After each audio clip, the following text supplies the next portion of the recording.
அஜித் சாரோட பெரிய ஃபேன் அப்படின்னு வந்து சொல்லியிருந்தீங்க. எந்த அளவுக்கு ஒரு கிரேசியான ஃபேன்? ஃபர்ஸ்ட் ஷோ பார்த்துருவேன் எப்பவுமே. அண்ட் ரேசிங் நானும் ஒரு ரொம்ப கார் என்தூசியாஸ்டிக் பர்சன் நான். அண்ட் ஃபோட்டோகிராஃபி பண்ணுவேன், அவரும் ஃபோட்டோகிராஃபி பண்ணுவார். ஸோ இந்த மாதிரி நிறைய விஷயங்கள் வந்து மெக்கானிக்கலான விஷயங்கள், கார் மாடிஃபிகேஷனாக இருக்கட்டும், இதெல்லாம் நான் பண்ணிட்டு இருப்பேன். அதுக்கப்புறம் நான் ஒரு 3 படம் பண்ணேன். பிளாக் ரிலீஸ் ஆச்சு, வெப் சீரிஸ் பண்ணேன், ஹிந்தியில் ஒரு படம் பண்ணியிருக்கேன். ஸோ ஆட்ஸ்லாம் நிறைய பண்ணியிருக்கேன். ஸோ நான் அந்த மாதிரி பாசிட்டிவாக எடுத்துக்கிறேன். ராஜா ருத்ரகோடி அப்படின்னா அந்த அடங்கமருல அந்த கேரக்டர் பண்ண பையன் தானப்பா? அடங்குமுறை முடிச்சுட்டு வந்து எனக்கு செம ரெஸ்பான்ஸ். ஐ திங்க் என் லைஃப்லேயே அந்த கேரக்டர் வந்து stood out. But main thing என்ன ஆச்சுன்னா, அடங்குமுறை முடிச்சுட்டு கிட்டத்தட்ட ஒரு 10 to 1 இயர்ல 10 months to 1 இயர்ல வந்து லாக்டவுன் போட்டாங்க. ஆச்சி மசாலா எந்த சமையலும் ருசி தேடும் ரகசியம் 20 ரூபாய்.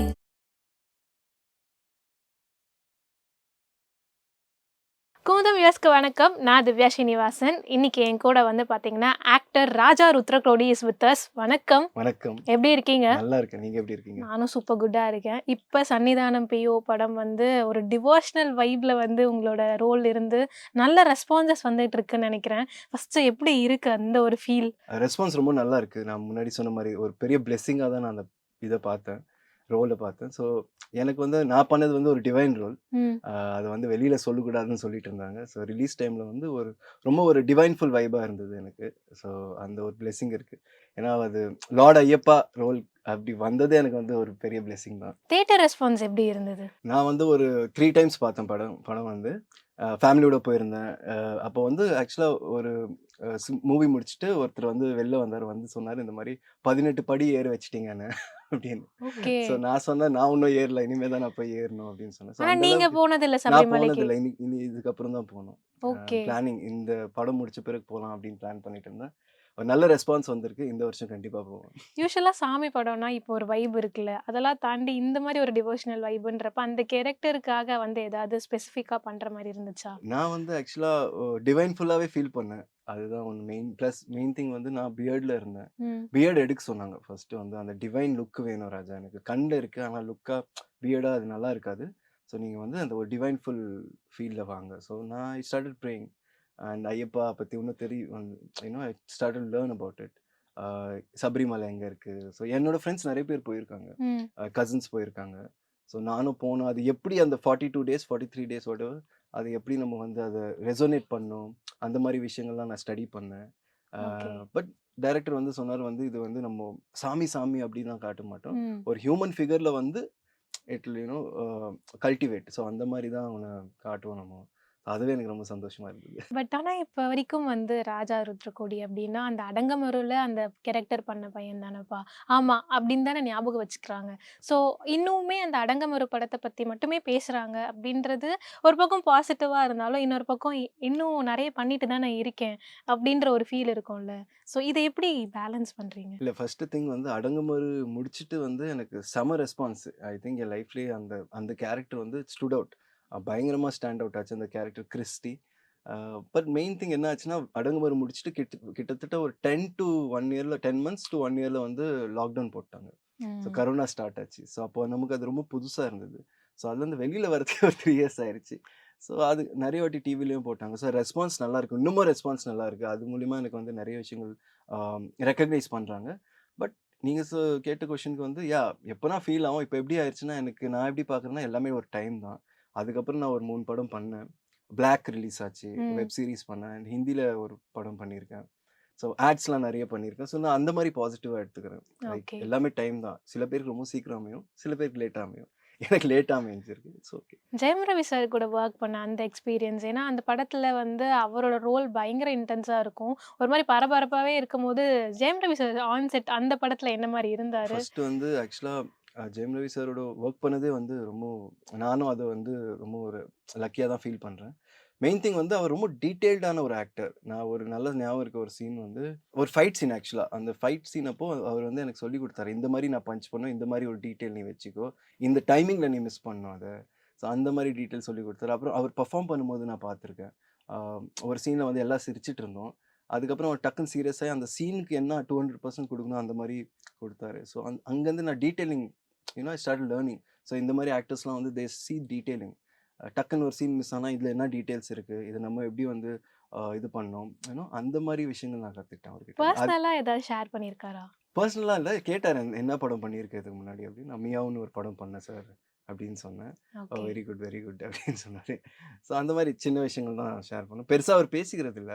ம். அந்த ஒர்க்ல ரொம்ப 200% ஒர்க்ல இருக்காரு அவரு. அந்த ஒரு விஷயம் ரொம்ப பிடிச்சிருக்கு ஓகே. அவர்கிட்ட. ஸோ இந்த மூவி ரிலீஸ் ஆன பிறகு I wanted to make sure that நான் போய் அத பண்ணணும். அப்படிதான் அந்த அரவிந்த் சாமி சாரோட ஆக்ட் பண்ண ஒரு ஆப்பர்ச்சுனிட்டி கிடைச்சது எனக்கு.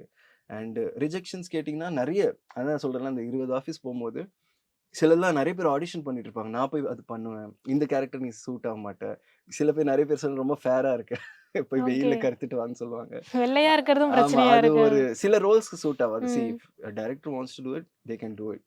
நெறைய பேர் பண்ணலாம் அது. ஃபார் எக்ஸாம்பிள் ஆர்யா சார் வந்து நான் கடவுள்ல. So Arya how he looks right. So it's in the director's hand தான். என்ன வேணா பண்ணலாம். ஸோ நான் என்னன்னா எல்லார் ஆஃபீஸ் போயிருக்கேன். மாரி செல்வராஜ் சார் ஆஃபீஸ் போயிருக்கேன். வெற்றிமாறன் சார் ஆஃபீஸ் போயிருக்கேன். ஸோ அவங்களுக்கு ஒரு டொனாலிட்டி இருக்கும்ல. இந்த மாரி டோன்ல தான் எடுப்பாங்க அவங்க அப்படின்னு. என்ன ப்ரொசீஜர்ஸ் அங்க வச்சிருக்காங்க? பிகாஸ் நம்ம போறோம் ஆடிஷன்ஸ் மாரி செல்வராஜ் சாரா இருக்கட்டும், ம். வெற்றிமாறன் சாரா இருக்கட்டும். என்ன மாரி கிரைட்டீரியால அங்க போய் நம்ம அப்ரோச் பண்ண முடிய மாரி இருக்காங்க இல்ல சினாரியோஸ்? இருக்கு. நான் இப்போ வெற்றிமாறன் சார் ஆஃபீஸ் நெறைய வாட்டி போயிருக்கேன். அங்க டைரக்டர் என்ன உட்கார வச்சு பேசினாரு. ம். இந்த மாரி நீ வந்து ஹீரோவா ட்ரை பண்ணிட்டு இருக்க. இங்க வந்து ஃபர்ஸ்ட் திங் உன் லுக் சூட் ஆவாது. ம். உனக்கு என்ன பெயிண்ட் அடிச்சாலும் நீ சூட் ஆக மாட்ட. ஸோ நம்ம பண்றது கொஞ்சம் வேற ராவான ஒரு கேரக்டர்ஸ் தான் பார்த்துட்டு இருக்கோம் ராஜா. அவர் ரொம்ப நல்லா எக்ஸ்பிளைன் பண்ணாரு. ம். So I can understand. அவர் வந்து இப்போ இந்த டிஸ்கிரிமினேட் பண்ணாம சொன்னாரு. இந்த லுக்குக்கு இது கரெக்ட்டா இருக்கும். ஸோ ம். அப்படிதான் நம்ம எடுக்கிறோம். இன்னும் நம்ம மேக்கப் பண்ணி பண்ணலாம். பட் அது கொஞ்சம் ஃபேக் ஆயிடும். ஸோ நம்மலாம் ரொம்ப ரியலா பண்ற ஒரு டைரக்டர்ஸ்னா ஓகே சார் டெஃபினெட்லி. அந்த மாரி ஸ்கிரிப்ட் வந்தா நம்ம கூப்பிடுறோம்னு சொன்னாரு. So okay. அன்னையிலேருந்து நான் அந்த ஆஃபீஸ் போறது ஆனா நிறுத்திட்டேன். எனக்கு இப்ப வந்து ஒரு கொஸ்டின் வருது. ஏன்னா அவங்களோட படங்கள்லயே ஃபேர் ஸ்கின் டோன் ஹீரோயின்ஸ டஸ்கியா காட்டுறாங்க இல்லையா? ஆமா. ஆனா இது ஒரு மாரி கான்ட்ராஸ்ட்டா இருக்க மாரி ஒரு அதான் ஃபீல் இருக்கு. தெரியல. அந்த ஒரு விஷயம் தான் எனக்கு ரெசனேட் பண்ண முடியல. இப்ப ஸ்டார்ஸ் பத்தி பேசும்போது நீங்க வந்து அஜித் சாரோட பெரிய ஃபேன் ஆமா. அப்படின்னு வந்து சொல்லியிருந்தீங்க. எந்த அளவுக்கு ஒரு கிரேசியான ஃபேன் அவருக்காக? நான் வந்து ரொம்ப கிரேசியான ஃபேன் தான். ஆக்சுவலி அவர் ஃபர்ஸ்ட் ஷோ பார்த்துருவேன் எப்பவுமே. அண்ட் ரேசிங் நானும் ஒரு ரொம்ப கார் என்தூசியாஸ்டிக் பெர்சன் நானு. அண்ட் ஃபோட்டோகிராஃபி பண்ணுவேன். அவரும் ஃபோட்டோகிராஃபி பண்ணுவாரு. ஸோ இந்த மாரி நெறைய விஷயங்கள் வந்து மெக்கானிக்கலான விஷயங்கள், கார் மாடிஃபிகேஷனா இருக்கட்டும், இதெல்லாம் நீங்க நான் பண்ணிட்டு இருப்பேன். ஒரு மினி அஜித் சார் மாரி வாழ்ந்துகிட்டு இருக்கீங்க அப்படி. ஆமா. ஸோ இந்த மாரி ஃபேசினேஷன் எனக்கு ரொம்ப நல்லா இருக்கும். ஃபோட்டோகிராஃபி நான் கண்டிப்பா பண்ணுவேன். ஏன்னா, நான் வந்து என்னோட போர்ட்ஃபோலியோவே வந்து நான் செல்ஃபா எடுத்துட்டு பண்ணியிருக்கேன். இந்த ஒரு ஓகே. இன்சிடென்ட் இருக்கு. நீங்க கேட்டிருந்தீங்கன்னா, அந்த கொஸ்டினுக்கு வந்து நான் ஏதோ ஒரு பெரிய ஆஃபீஸ் போயிருந்தேன். எந்த ஆஃபீஸ் எனக்கு சரியா தெரியல. மணிரத்னம் சார் ஆஃபீஸா எனக்கு சரியா ஞாபகம் இல்ல. நான் வந்து ஃபோட்டோஸ்லாம் என்னோட ஃபோன்ல எடுத்துட்டு பிரிண்ட் பண்ணி எடுத்துட்டு அந்த டைம் நான் போய் குடுக்கும்போது, அத தூக்கி போட்டாரு. என்னடா ஃபோட்டோ இதெல்லாம்? இதெல்லாம் ஒரு ஃபோட்டோவா? இது வந்து நீங்க சினிமால இருக்கீங்க. உங்களுக்கு தெரியாதா எப்படி எடுக்கணும் ஃபோட்டோஸ்? போர்ட்ஃபோலியோ மாரி நல்லா எடுக்கணும். அப்போ நான் வந்து நான் ஐ ஃபெல்ட் ஓகே என்ன ரொம்ப இப்படி தூக்கி போட்டாரே அப்படின்னு எனக்கு தோணுச்சு. அப்போ நான் என்ன பண்ணேன்னா, அப்போ ஐ ஸ்டார்ட்டட் சர்ச்சிங் யாரெல்லாம் பெரிய ஃபோட்டோகிராஃபர்ஸ் இருக்காங்க அப்படின்னு. அப்போ அவங்களோட சார்ஜஸ் வந்து எல்லாமே 50,000க்கு மேல இருந்தது. ம். போர்ட்ஃபோலியோ ரெடி பண்ணா 50,000 to 1,00,000 ரெடி பண்ணணும். நீங்க காஸ்டியூம் அவங்களே குடுத்துருவாங்க. ஸோ நான் நினச்சேன் இந்த மாரி பண்ணுமா? இது மாரி மாடலிங்க்கு ஓகே, ஆட்ஸ்க்கு ஓகே, ஆக்டிங்க்கு என்ன பண்ணலாம்? அப்போ தென் ஐ ரியலைஸ் நம்மகிட்டயே கேமரா இருக்கு. நம்மளே லென்ஸ் வச்சிருக்கோம். நம்ம ஏன் நம்மளே ஃபோட்டோ எடுத்துக்கூடாதுன்னு சொல்லி, அப்பதான் ஐ ஸ்டார்ட்டட் டைமர் வச்சு, என் வீட்லயே நான் வந்து ஒரு காஸ்டியூம் வச்சு, அவைலபிள் லைட்ஸ்ல எடுக்கறத ஆரம்பிச்சேன். ஒரு ஓகே. ஃபோட்டோ ரெடி பண்ணி, ஒரு ஃபோட்டோ பிரிண்ட் பண்ணி கிட்டத்தட்ட எனக்கு தெரிஞ்சிச்சு 8 to 12 ஃபோட்டோஸ் ரெடி பண்ணணும். வேற காஸ்டியூம். ஆக்டருக்கு எக்ஸ்பிரஷன் ஓரியன்டடா தான் இருக்கணும். அந்த மாரி நான் போய் ஒரு ஆஃபீஸ்ல போய் குடுக்கறத ஆரம்பிச்சேன். தென் தே லைக்ட் இட். அப்படிதான் எனக்கு ஓகே. வந்து எல்லா நான் இந்த மூவிஸ் கிடைச்சது. எக்ஸ்பிரஷன் சொல்லும்போது நான் ஒரு பிக் வச்சிருந்தேன். இது நான் எடுத்தது. இது இதோட நீங்க இன்னொன்னு இருக்கும். இதே மாரி நான் ஓகே. இது பண்ணியிருந்தேன். நீங்க என்னையே எடுத்துக்கிட்டது. எடுத்தேன். நவரசம். நவரச நாயகன் மாரி. அந்த மாரி எடுத்திருக்கேன். ஸோ இது எங்களுக்காக ஒரு 4 ரசத்த வந்து ஐயோ! குடுத்தீங்க. சிரிச்சிருவாங்க. பட் ஆனா நீங்களே உங்கள வந்து இது பண்ணிக்கிட்டீங்க. நானே நீங்களே. பண்ணிக்கிட்டேன். நானே ஓகே. வந்து ரெடி பண்ணேன். அண்ட் அப்படிதான் நான் அஜித் சாரும் பார்த்தேன். லைக் ஃபோட்டோகிராஃபி பண்றாரு. கார் என்தூசியாஸ்டிக்கா இருக்காரு. புடிச்ச விஷயங்கள் பண்ணிட்டு அவர் இருக்காரு. ரேசிங்க நேர்ல போய் பார்க்கணும்னு ஏதாவது பிளான் இருக்கா? ஐயோ! போணும். நான் இந்தியா விட்டு போனதே இல்ல. கண்டிப்பா போணும். Okay. I never been. So போயிட்டு பார்க்கணும்னு எனக்கு ஆசை. எனக்கு அதோட பெரிய ஆசை அவர் கார்ல உட்கார்ந்து அவர் கூட ஒரு சீன் பண்ணணும். ஓ! அவரு சீன் ட்ரிஃப்ட் பண்ணணும். ஆமா. அவர் ட்ரிஃப்ட் பண்ற மாரி மேபி நான் சொல்ற மாரி ஒரு அகைன்ஸ்டா ஒரு வில்லனா விடாமுயற்சியில நடிக்கணும். ஆமா. பண்ண மாரி. வில்லனா நடிக்கணும் அவர் கூட. அஜித் சாருக்கு அஜித் வில்லனா சாருக்கு வில்லனா நான் நடிக்கணும். அப்படின்னு தான் நல்லா இருக்கும்னு எனக்கு தோணுது. ஏன்னா கூட தம்பியா அண்ணனா நடிக்கிறதுலாம் I think that's waste of ஒரு டைம். ஃபேஸ் ஆஃப் வேணும். ஃபேஸ் ஆஃப் வேணும், அந்த அளவுக்கு ரெடி ஆகணும். ஓகே. கண்டிப்பா நடக்கணும்னு நம்புறேன் நான். கண்டிப்பா நடக்கும். இப்படி வந்து அஜித் சார் இருந்தா இன்னொரு பக்கம் நம்ம சிஎம் விஜய் சார பத்தியும் நான் ஏதாவது ஃபியூ கொஸ்டின்ஸ் கண்டிப்பா நான் கேட்டே கண்டிப்பா. ஆகணும். அவர பத்தி என்ன ஒப்பீனியன் இருக்கு? அவரு வந்து உங்களோட லைஃப்ல என்ன மாரி ஒரு இன்ஸ்பிரேஷனா நான் இருந்திருக்காரு? வந்து ஆக்சுவலா அவர் கூட நடிக்கணும்னு இருந்தேன். நான் ஆக்சுவலா லியோ படத்துக்கும் செலக்ட் ஆனேன். என்ன கேரக்டருக்கு? கேரக்டர் அதான் நான் சொல்றேன்ல, நான் வந்து போன ஆடிஷன் தே செலக்டட் மீ. அடங்குமாறு பண்ணனால அந்த கோ டைரக்டர் சொன்னாரு, "ஆ உங்க படம் பார்த்தேன் நல்லாயிருக்கு. நான் சொல்றேன்ப்பா." நான் ரொம்ப நாளா ஃபாலோ பண்ணிட்டு இருக்கேன். ஆ. மாஸ்டர்லேருந்து அந்த டைம்லேருந்து ஃபாலோ பண்ணி ரோகேஷ் கனகராஜ் வந்து அந்த டைம்லேருந்து ஒரு சார் ஃபாலோ பண்ணிட்டு இருக்கேன் நானு. ஸோ ஆஃபீஸ் அடிக்கடி போறது. ஸோ சொன்னாரு, "இந்த மாரி ஒரு கேரக்டர் இருக்கு ராஜா" அப்படின்னு. சம்திங் நான் சொல்றோம் அப்படின்னு சொன்னாங்க. நானும் வந்து சரி ஓகே. அ அப்புறம் வந்து எனக்கு கோ டைரக்டர் கால் பண்ணி இந்த மாரி சஞ்சய் தத் கேங்ல வர மாரி இருக்கும். நான் ஆ. அப்ப யோசிச்சேன், "டேய் நம்ம உடம்பு அந்த அளவுக்கு இல்லையேடா, சஞ்சய் தத் கேங்லாம் சொல்றாங்களே" அப்படின்னு. பட் அது டேக் ஆஃப் ஆவல. அவங்களே ஓகே. வந்து தே தாட் ஓகே. நான் அந்த ஒரு ஆப்பர்ச்சுனிட்டி மிஸ் ஆயிடுச்சு எனக்கு. அப்புறம் ச்சே! எனக்கு ஐயோ! சேம் சார் கூட நடிக்க முடியலையேன்னு. பட் ஐயோ! கிரேட் பெர்சன், நல்ல டான்சர். அவர பார்த்தா இன்னும் டான்ஸ் இம்ப்ரூவ் பண்ணணும். எனக்கு டான்ஸே தெரியாது. ஸோ அது இன்னும் நல்லா பண்ணணும். Great actor. கிரேட். அதே அதே ஈக்குவலா தான் நான் பார்க்குறேன் அவரையும். யாஹ்! And okay. இப்போ சிஎம் ஆயிட்டாரு. Something great. இந்த மாரி மொமெண்ட்ஸா லியோல இருந்திருக்கலாமே அப்படின்னு அந்த இருக்கலாம். ரிக்ரெட் இப்ப அப்படின்னு அவர் இருந்து திருப்பி ஏதாவது ஒண்ணு நடிச்சா, ஆமாண்ணா. நான் ஏதாவது ஒரு சீனாச்சும் நடிச்சிடலாம்னு இல்ல யோசிச்சேன். ஓகே. கண்டிப்பா. மேபி அது நடக்குமான்னு தெரியல. இன் ஃபியூச்சர் ப்ராஜெக்ட்ஸ் வந்து பெரிய பெரிய ப்ராஜெக்ட்ஸ்ல வந்து நீங்க பண்ணணும் அப்படின்றது. அப்கமிங்ல என்ன ப்ராஜெக்ட்ஸ் இருக்கு அப்படின்றது? அப்கமிங்ல வந்து தமிழ்ல பார்த்தீங்கன்னா, ஒரு வெப் சீரிஸ் Netflixக்காக பண்ணியிருக்கேன். சௌந்தர்யா ரஜினிகாந்த் மேம் அத ப்ரொடியூஸ் பண்ணியிருக்காங்க. Okay. #Love. Okay. Arjun Das lead பண்றாரு. ம். நான் வந்து அதுல ஒரு செகண்டரி மெயின் ரோல் பண்ணியிருக்கேன். சீசன் 1 சீசன் 2வும் இருக்கு. ஸோ அது ஒரு இருக்கு. அடுத்தது வந்து தெலுங்குல டெபியூ பண்ணியிருக்கேன். ம். ரவுடி ஜனார்தன் அதான் டைட்டில்.